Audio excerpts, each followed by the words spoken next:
Welcome back. This podcast explores the wisdom of generosity from ancient to modern. Share it if you enjoy these 5-minute reflections on the beautiful space where generosity occurs. Subscribe today. How we receive a gift matters.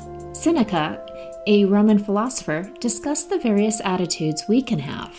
This week, I am reading a quote from On Benefits by Seneca the Younger, published in 59 AD. Seneca uses the word benefit to denote an act of charity.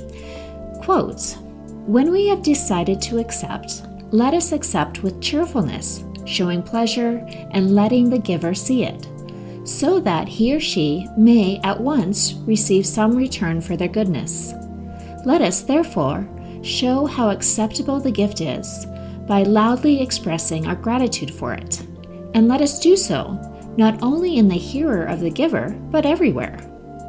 He or she who receives a benefit with gratitude repays the first installment of it. There are some who only like to receive benefits privately. They dislike having any witnesses or confidants. Some return thanks to one stealthily in a corner or a whisper. This is not modesty, but a kind of denying of the debt. It is the part of an ungrateful man or woman not to express their gratitude before witnesses.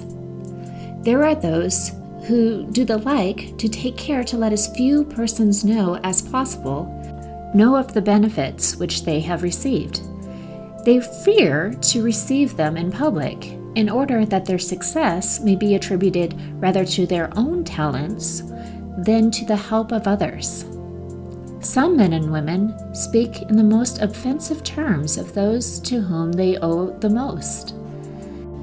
These are men and women whom it is safer to affront than to serve, for their dislike leads them to assume the airs of persons who are not indebted to us, although nothing more is expected of them than that they should remember what they owe us, refreshing their memory from time to time, because no one can be grateful who forgets a kindness, and he or she who remembers it, by doing so, proves their gratitude.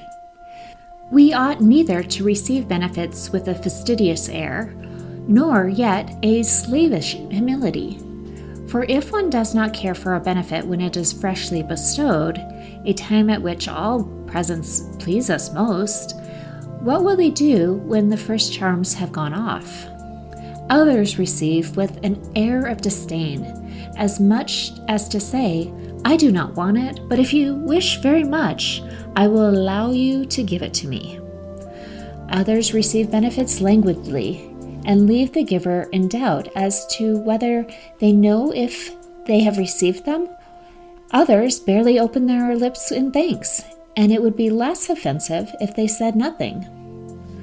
One ought to proportion one's thanks to the importance of the benefit received and to use phrases, "You have laid more of us than you think under obligation," for everyone likes to find their good actions extend further than expected.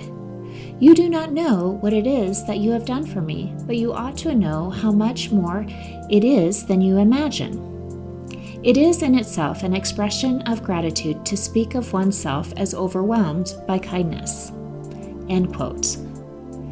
Seneca describes a number of attitudes that can accompany the receiving of a gift, from cheerfulness to offense to slavish humility. How we receive gifts can show the attitudes of our own hearts, and then reflect how we view those gifts in our work. Take one example from Seneca's quote. Does pride lurk in our hearts? That receiving donations somehow diminishes the talents and skills of our work? Let's reflect on one question this week. No matter the donor or the donor's motivation, how are you and I receiving those gifts? What is the attitude of our hearts? To explore fundraising coaching, visit ServingNonprofits.com. I will see you next week.